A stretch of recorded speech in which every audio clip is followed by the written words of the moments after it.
It is day 2 of the ministerial meeting. It is a race against time for ministers to agree on a text on stocktake. Minister Barbara Creecy says a lot of work still needs to be done. Last night we received the third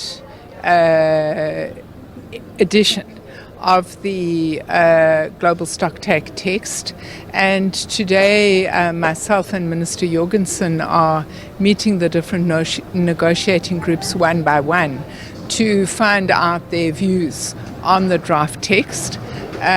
We've since early this morning we've met about I think 6 groups, and we're due to meet another 6 or 7 groups from now on. It's really early days to say where we're going to. We are meeting later this afternoon with the COP president to reflect on what we've heard so far, and I suppose we'll have to later today or tonight to be moving towards a 4th iteration of the text. But it's really just understanding the scope of the divergence at this stage.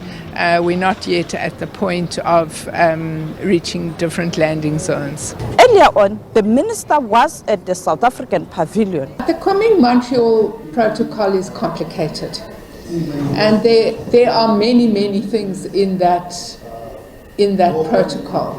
There are issues about trying to conserve 30% of the land and 30% of the sea by 2030.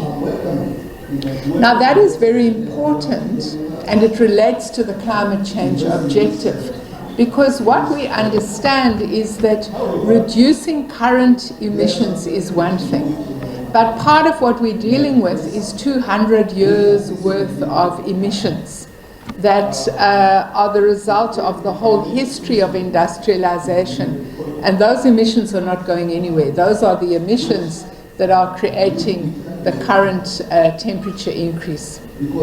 And there's really only 2 solutions to those emissions. The one is what we call carbon sinks.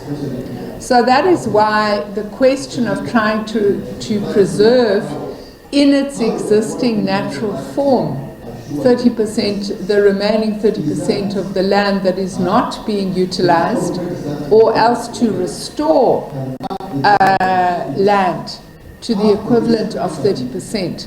That is why it's important, because we need the carbon sinks to absorb all of this carbon which is already heating up our atmosphere and causing extreme weather conditions.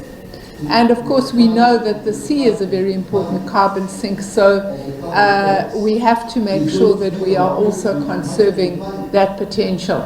I heard a good stat on plastic the other day. They say by 2050 there will be the equivalent of 22 billion elephants worth of plastic in the sea.